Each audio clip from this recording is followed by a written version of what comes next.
Eu acho que a maioria aqui sabe que a Disney anda pisando um pouco na bola nos últimos anos. Há um tempo atrás eu fiz um vídeo mostrando todos os problemas que eu tinha com a empresa, desde a criação de uma cultura tóxica de live action sem qualidade alguma, sim, eu ainda não superei esse filme, até um descaso gigante com as suas próprias propriedades intelectuais. E pra quem não sabe, propriedade intelectual, ou IP, como o pessoal chama, em resumo é o direito de proteção e comercialização de algo não físico, como uma ideia, uma marca, como uma invenção. Por exemplo, o Mickey em si não é um conceito físico, não dá pra você literalmente tocar no Mickey. E nem me vem dizer que você abraçou o Mickey na Disney, porra, isso não conta. Agora, por mais que ele não exista fisicamente, você também não pode fazer o que você quiser com esse nome, porque ele é uma propriedade intelectual da Disney. Existem direitos reservados pra essa criação, e só a Disney decide o que fazer com ela. O foda é que só agora que eu percebi que talvez esse tenha sido tipo o pior exemplo possível, já que normalmente esses direitos têm um prazo de 95 anos, e justamente o Mickey foi criado em 1928. É só você fazer as contas aí que você percebe bem qual é o problema que eu tô falando. Enfim,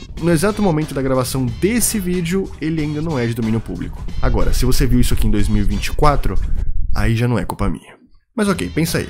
Qual foi a última vez que você viu um grande projeto do Mickey? Grande projeto do Pateta, do Pluto, da Minnie, do Tio Patinhas, e você entendeu. A negligência da Disney sobre várias criações dela é muito triste, ainda mais por serem criações com universos extremamente ricos. E pra provar que a Disney tem realmente um repertório assustador, eu não vou nem me dar o trabalho de falar de todos os personagens deles. E sim, só de um. Um personagem que já foi um lenhador, já foi bombeiro, viajou pra Bahia, ensinou a declarar imposto de renda, tocou música com Pitágoras e outros filósofos, bombardeou uma base de aviões japoneses na Segunda Guerra Mundial e até mesmo já foi nazista. E por mais estranho que pareça, no fundo você sabe de quem eu tô falando. Hoje eu vou mostrar um pouco mais do Pato Donald, e como ele é possivelmente o personagem mais aleatório que já foi criado.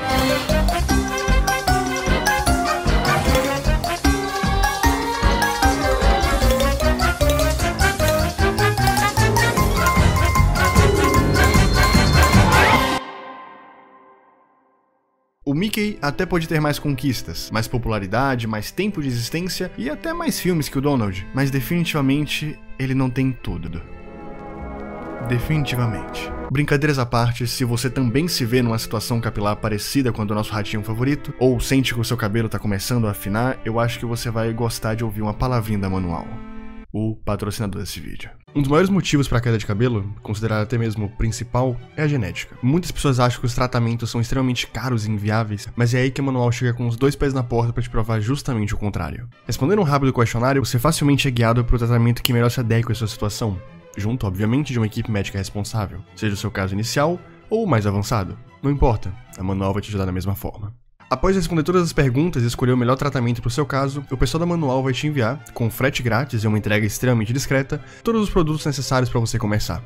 E após alguns meses de uso contínuo, entre uns 4 a 6 meses, já é visível a mudança que acontece. Esse aí na tela é só um exemplo, existem vários para te provar que essa prática realmente traz resultados. Usando o cupom TROPIA dentro do site da Manual, você ganha 40% de desconto no seu primeiro pedido por tempo limitado. Então, se você estiver sofrendo com perda de cabelo e gostaria de algo dentro do seu orçamento, dá uma olhadinha na Manual, não custa nada e pode acabar ajudando bastante. Link na descrição e bora pro vídeo. Ó, esse vídeo aqui definitivamente não tem a intenção de fazer uma biografia do Pato Donald, mas como os meus vídeos abrangem um público muito vasto, e as novas gerações tendem a não conhecer personagens de gerações antigas, como, sei lá, as pessoas dizendo que não fazem ideia de quem são os Beatles, eu vou tentar dar uma resumida rápida. Pato Donald, ou Pato Donald Fauntleroy, é um personagem que desde o seu início serviu para ser algum tipo de saco de pancadas da Disney. Porque como o personagem foi construído para ser esse animal com um temperamento extremamente frágil, e que por mais que ele fosse amigo do Mickey, ele sempre quis ser mais famoso que seu amigo, ou ele era motivo de piada dos episódios, ou ele era simplesmente o alvo mesmo. Afinal, por mais que o Donald tentasse, ele não queria superar o seu amigo. Ele sempre seria o número 2, porque na Disney não tinha como vencer o Mickey. Só que se por um lado isso era triste, por outro, isso tornou o personagem muito mais identificável para o público, que passou de levar ele apenas como uma piada dos episódios do Mickey para um personagem sério, e até mais interessante de se acompanhar. Então, de depois 3 anos, só aparecendo como figurante nos episódios dos outros, o Donald finalmente ganhou seu primeiro episódio solo em 10 de dezembro de 1937, e daí pra frente que a história realmente começa. Inicialmente, como qualquer personagem da Disney, o Donald tinha episódios bobos, vivendo situações do cotidiano que o deixasse irritado, afinal essa era a piada do personagem, ou até mesmo expandindo um pouco sua lore, né, com a criação dos seus sobrinhos e mais pra frente do seu tio, o Tio Patinhas. Mas tudo isso ia mudar em 1942, com um curta, Donald's Decision.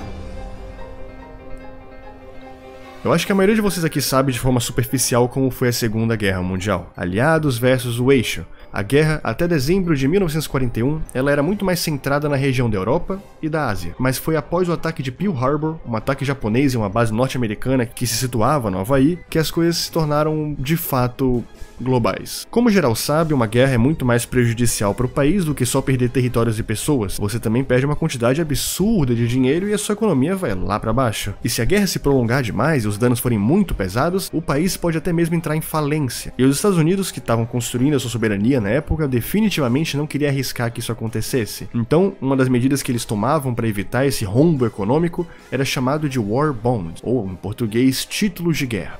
Os títulos de guerra eram títulos comercializados ao público quase como um investimento na bolsa mesmo. A diferença é que a sua taxa de retorno era consideravelmente inferior à taxa do mercado. Então, na prática, vendo só pelo quesito financeiro da coisa, nunca valeria a pena alguém investir em títulos de guerra, porque não era lucrativo. E o governo sabia disso, mas eles ainda precisavam financiar todos os custos. Afinal, a Segunda Guerra Mundial custou mais ou menos 300 bilhões de dólares só para os Estados Unidos. E desses 300 bilhões que eles gastaram, 180, ou seja, 60% de todo o valor foi bancado pelo povo. Foi bancado pelos títulos de guerra. Então, se não valia a pena para ninguém que comprasse, por que isso deu tão certo? Uma palavra: propaganda. Eles simplesmente entupiram qualquer pedaço de mídia existente com propaganda sobre os títulos de guerra. Fossem anúncios em jornais, fossem pôsteres, fossem outdoors, fossem programas de televisão, enfim. Se você fosse vivo naquela época, você provavelmente teria visto alguma dessas imagens de guerrilheiros super bem desenhados com frases do tipo "Vamos todos lutar" ou "Por um futuro mais seguro". O negócio era tão pesado que chegou um momento em que nem mais chamavam de War Bound, e sim de Victor Bound, meio que deixando implícito que a única forma dos Estados Unidos ganharem aquela guerra seria se você comprasse um título. Existe até uma cena no primeiro filme do Capitão América que mostra muito bem como o governo utilizava de qualquer meio para induzir o seu povo a colaborar. E se isso aí parece forçado e ridículo, é porque era mesmo. Eles não tinham tempo de pensar em nada melhor. Mas enfim, o que raios tudo isso tem a ver com o Pato Donald? O dia era 11 de janeiro de 1942, um mês depois que os Estados Unidos entraram na Segunda Guerra, e a Disney lança, em conjunto com o National Film Board do Canadá, um curta chamado Donald's Decision, ou A Decisão de Donald. Nesse curta, a mensagem era bem direta. O Donald está dormindo de boa quando o rádio começa a transmitir uma notícia que as pessoas precisavam comprar os seus títulos de guerra para ajudar o seu país. Aí o Donald só boceja e diz que só vai fazer isso amanhã. Nesse momento, um anjo sai de dentro de Donald e começa a incentivar ele a fazer isso hoje mesmo, dizendo que o seu país não pode esperar até amanhã. Enquanto eles estão indo até o banco pro Donald fazer o depósito, um diabo que claramente foi representado para ser você sabe quem, sai da caixa de correio e diz pro Donald não ajudar o país dele, e sim gastar consigo mesmo. Briga vem, briga vai, o anjo vira um avião de guerra e esmurra o diabo, enterrando ele no chão. E então o Donald vai feliz fazer a compra dos seus títulos de guerra no banco. Pra aí depois a série ficar mais um minuto inteiro mostrando um bocado de mensagem piscando forte, dizendo que você precisa investir na vitória do seu país, e aí o episódio acaba.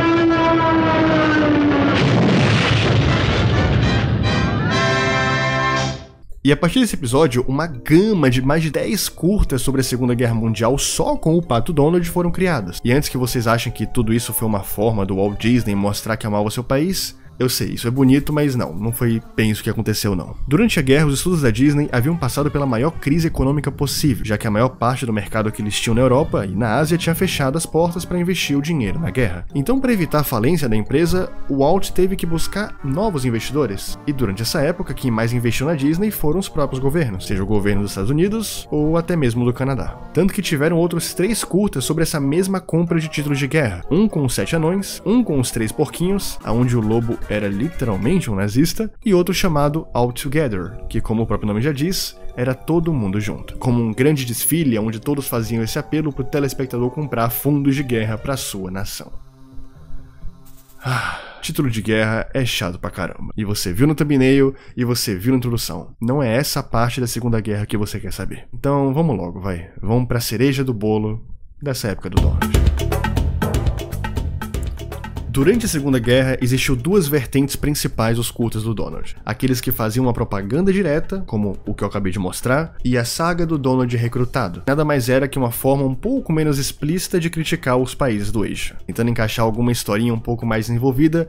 Afinal, Pato Donald ainda era um desenho pra criança e não dava pra poder ficar falando de título de guerra o tempo todo. O Donald recrutado é uma saga de 6 episódios que, sendo bem sincero com vocês, não tem nada demais. Dá pra resumir tudo em poucos acontecimentos, como, sei lá, xenofobia, porque os estadunidenses odiavam os japoneses naquela época. Foi por isso que eles entraram na guerra. Mas no geral, o Donald quer se recrutar porque na cabeça dele ser um militar do exército consiste em, sei lá, voar de avião e pegar mulher, só que ele percebe que ele tava viajando completamente na maionese e se depara com uma dura realidade que ser um militar, ainda mais em guerra, é chato pra caramba, onde todas as atividades dele consistem em manter o funcionamento de armas, cortar batata e, sei lá, fazer longas caminhadas até bases de controles diferentes. Isso faz com que o Donald se estresse todo o santo episódio, mas por algum motivo nunca largue o posto. Motivo esse que ele chama de amor à pátria. Afinal, foda-se a sua felicidade, você tem que ajudar o seu país. As coisas elas só vão ficando um pouco mais interessantes nos últimos 2 episódios. O primeiro, onde eles literalmente incitam apologia ao suicídio em um programa voltado para o público infantil, porque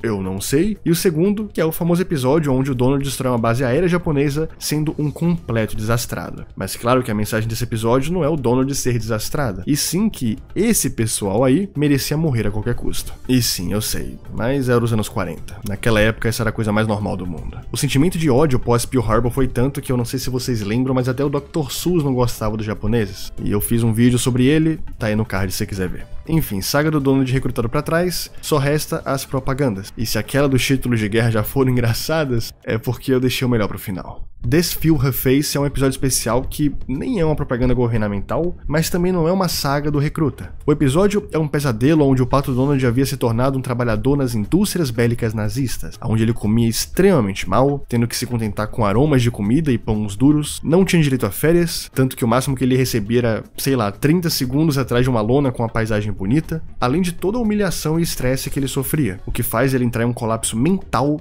e literalmente surtar. Até que ele acorda e percebe que tudo não passava de um pesadelo. Ele beija a Estátua da Liberdade e diz que ama ser um cidadão dos Estados Unidos, enquanto veste as cores da bandeira do seu país. E assim, por mais que a mensagem seja até que interessante e continue criticando a Alemanha nazista e o fascismo, eu juro pra você que eu acho que eu nunca vi algo tão cafona quanto usar o pijama que simula a bandeira do seu país, enquanto você tem uma réplica feita de ouro da Estátua da Liberdade. Cara, é a mesma coisa de você usar esse pijama e ter isso na cabeceira da sua cama. E é engraçado eu falar dessa forma porque, por mais cafona que essas duas coisas sejam, a brasileira ainda consegue ser um pouco melhor. Vai saber o porquê. Bem parecido com aquele curta do título de guerra, o Donald recebe seu pagamento e fica num dilema entre 2 personagens. O que aconselha Donald a economizar dinheiro para conseguir pagar os impostos altos por conta da Segunda Guerra Mundial, e o que recomenda Donald a gastar todo o seu dinheiro. Dessa vez, em vez de santo e demônio, a representação é um pouco mais direta. O que gasta representa a Alemanha e Hitler, e o que quer que você economize representa a alma americana e os Estados Unidos. O Donald se recusa a apoiar os inimigos e decide economizar para pagar seus impostos. Depois, todo o resto do episódio é o narrador falando sem parar sobre pagar impostos para financiar a guerra, no que até poderia ter sido uma mensagem subliminar se não fosse absurdamente agressivo e direta.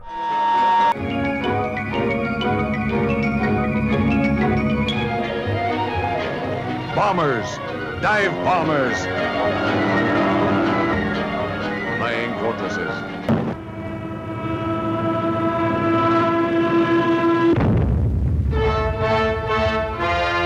Taxes to bury the Axis. Sério, eu fico me perguntando genuinamente qual que era a estratégia do pessoal da Disney com essas propagandas. Porque, na minha cabeça, adultos não viam curta do Pato Donald, e eu também duvido muito que as crianças tivessem como pagar qualquer tipo de imposto. Então pra quê? Sabe, a única ideia que eu consegui ter foi imaginar uma criança assistindo essa maluquice de avião nazista pegando fogo, enquanto o narrador cinicamente fica te induzindo a pagar impostos. De alguma forma, toda essa informação faz uma lavagem cerebral na cabeça do garoto, o que faz ele ir até os seus pais ficar pedindo pra eles pagarem os impostos deles como o Donald fez. E aí, com peso na consciência de ser um bom exemplo, os pais meio que se obrigavam a fazer o certo e deixar o filho orgulhoso. Agora, se isso aí realmente acontecia ou foi só forçação de barra da minha parte, eu não faço ideia. De uma coisa eu sei, isso aí funcionava porque tinha episódios sobre guerra o tempo todo.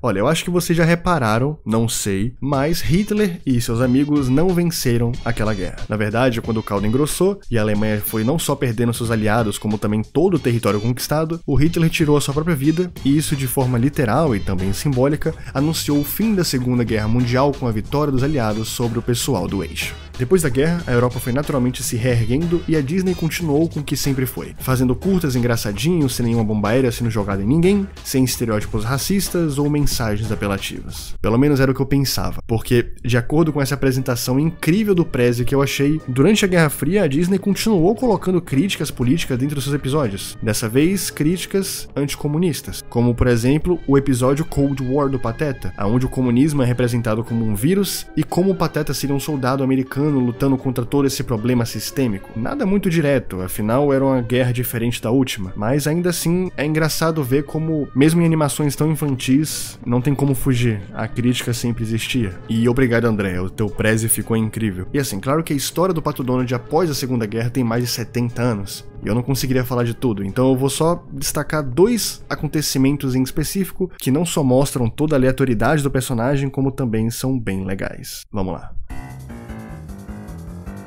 Além de ter sido estranhamente relevante durante as guerras, o Donald também era muito utilizado para fins educacionais, seja educação financeira, como aqueles curtas que eu já mostrei, seja educação no geral, como curtas sobre cuidado no trabalho e cuidado em casa, e até mesmo educação escolar, com um dos longas-metragens mais populares dele, que eu via praticamente uma vez por semana, quando eu era uma criança. Donald no País da Matemática é bem como o nome sugere, um longa educacional que vai tentar acender algum tipo de chama na cabeça das crianças que assistirem, porque o que mais afasta uma pessoa mais nova, ou até mesmo mais velha, de aprender ou gostar da matéria, é sentir que toda a sua aplicação é teórica, e que as coisas que você aprende, ou melhor, as coisas que você tem que aprender, se baseiam em conceitos inúteis na vida prática, o que, para alguns assuntos é verdade, afinal eu duvido muito que você use logaritmos no cotidiano, mas para a maioria da matemática não é. E a melhor forma de cativar alguém é mostrando como as coisas funcionam.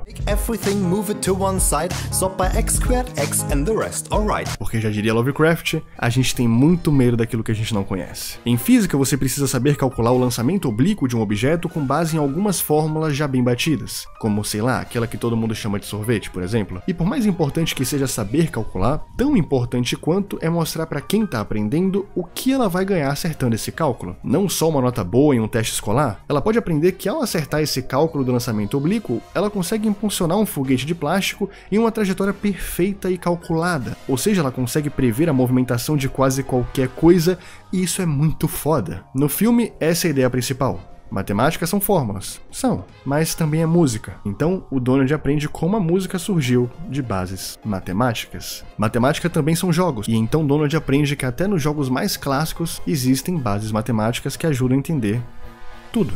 E no final, o Donald, por consequência a criança que está assistindo o programa, percebe que mesmo sem nenhum cálculo, a matemática está em tudo. No carro que ela pega para ir para a escola, na cadeira que ela senta para estudar, no quadro que ela presta atenção e até nas pessoas. Isso me lembra muito o que o Carl Sagan fez com o Cosmos, ensinando física de uma forma fácil e interessante de se assistir. E é por isso que eu valorizo muito esse filme do Donald, porque por mais que seja um filme bobo e sem muito aprofundamento, ele deve ter servido como porta de entrada para muita gente. E isso é mágico, ou melhor, matemágico. Durante a Segunda Guerra Mundial, o Walt decidiu fazer uma viagem por toda a América do Sul, incluindo não só o Brasil, como vários outros países, subindo pela América Central e finalizando a sua viagem pelo México. Essa viagem rendeu alguns filmes, dentre eles os 2 mais interessantes, o Alô Amigos, onde o Pateta, Zé Carioca e Donald vão pro Rio de Janeiro, e o meu favorito, Los Tres Caballeros, ou como ficou popular aqui no Brasil, Você Já Foi à Bahia? A ideia desse filme era bem simples. O Donald fez aniversário e cada um dos seus amigos deu um presente pra ele. O presente que o Zé Carioca deu pro Donald foi um livro escrito Brasil. E por incrível que pareça, Brasil com S, tá? Rapaz, surpreendente. Enfim, o presente do Zé Carioca é uma viagem pra Bahia.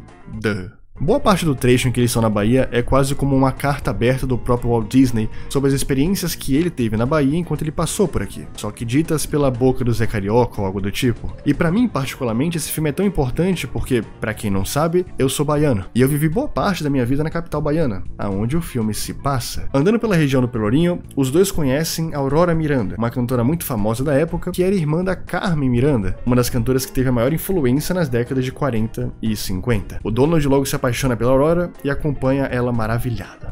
Tudo logo vira uma grande festa e todos começam a dançar juntos. No final da dança, o Donald finalmente consegue o seu beijo da Aurora e o final volta a ser uma festa gigantesca cheia de cores e formatos. Depois eles vão abrir outros presentes e o filme continua. Por mais que o nome do filme no Brasil seja esse, o trecho da Bahia não dura um pouco mais de 20 minutos. É algo rápido, mas muito bom. E por eu ter conhecido e vivido todos aqueles locais, era ainda mais especial pra mim. Enfim, como eu disse lá atrás, eu não sou o maior fã da Disney. Eu tenho minhas grandes ressalvas ao modelo de negócio deles e também na qualidade de algumas produções nos últimos anos. E eu repito que me entristece muito ver um personagem com tanta história sendo tão mal utilizado hoje em dia. Isso porque eu decidi focar em apenas uma das dezenas de criações originais do pessoal. O Pato Donald é meu personagem favorito, e não porque ele tem um filme na Bahia ou porque ele lutou contra a Alemanha nazista na Segunda Guerra, e sim porque ele é o personagem mais bem construído. Ironicamente, ele consegue ser mais humano que qualquer outro personagem da Disney. Ele é estressado, ele se frustra, ele se ferra o tempo todo e mesmo assim não para. Porque não importa o quão irritado ele esteja o tempo todo,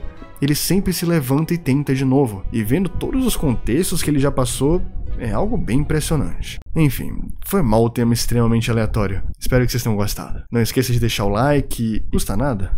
Valeu, gente. Vejo vocês em um próximo vídeo e até